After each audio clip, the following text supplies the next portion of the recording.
how would you measure success?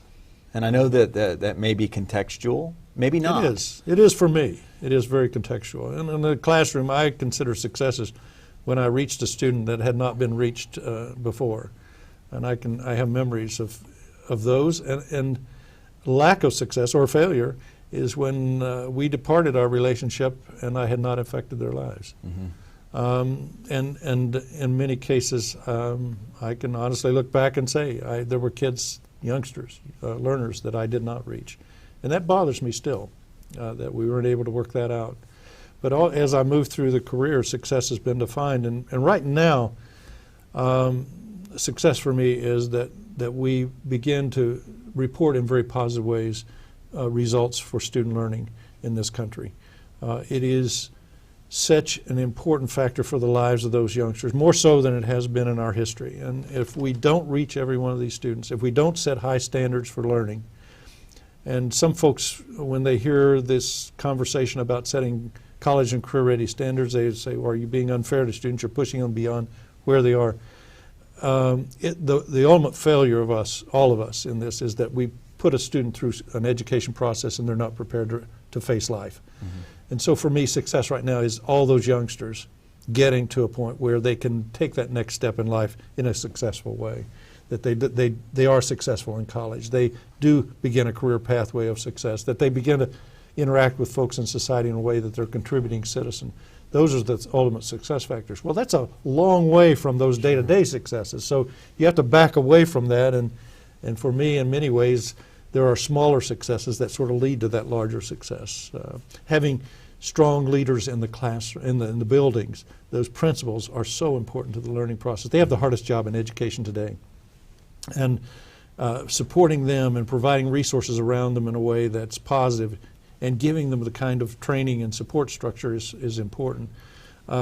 Having teachers who have the competence and the passion for working with students, and having systems wrapped around students that are more supportive than many of those students have in their personal lives. Those are the short-term indicators. And I think for me, stepping back and asking the question, where are the leverage points? Those determine the kind of areas where I begin to determine successes and failures and where I spend my energy.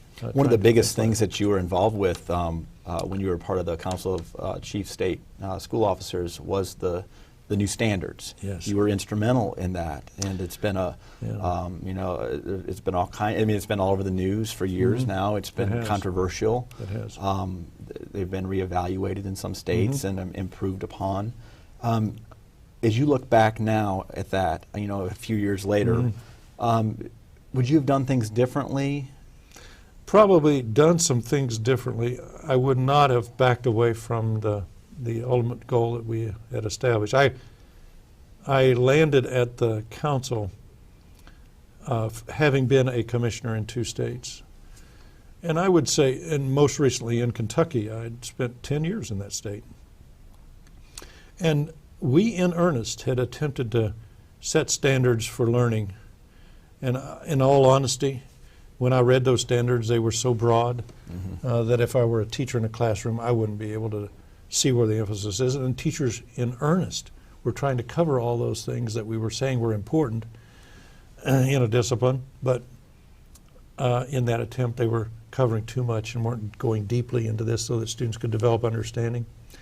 I had experienced as a commissioner standards that were not coherent, didn't seem to flow from prerequisite knowledge to knowledge later on. I experienced standards that were poorly worded, but it wasn't because we were attempting to set low standards or broad standards or weak standards. It was that we just didn't have the expertise to do that as a state education agency. And I'd seen other states, other commissioners trying to do the same thing.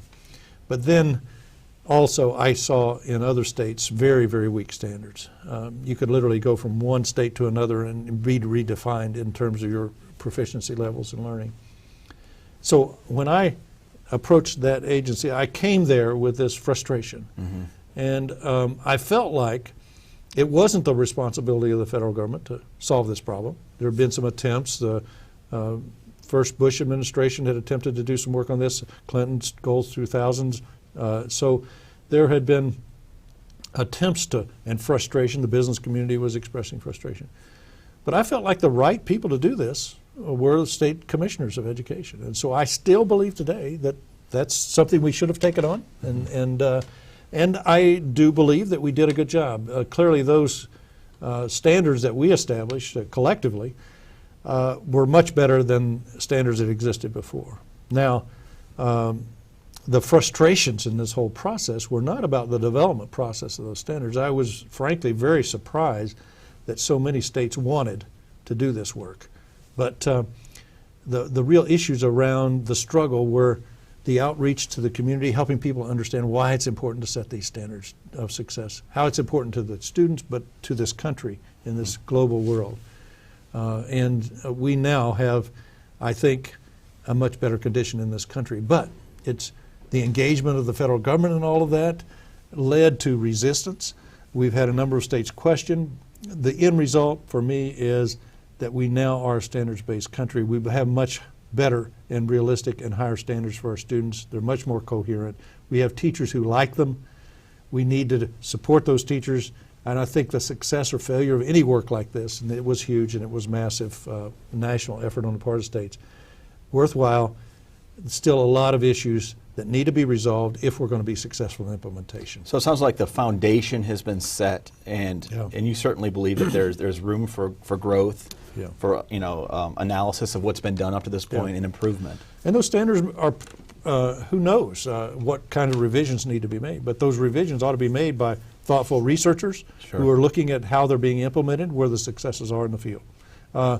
And we need tools that support teachers in this process because you cannot implement these new standards, whether they be the Common Core standards or whether they be other college and career ready standards in a state.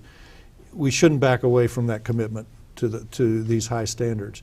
And you can't do this without affecting the materials that teachers have to support the work in the classroom, without redesigning professional growth and development, without supporting building level leaders in that quest of supporting teacher growth and development.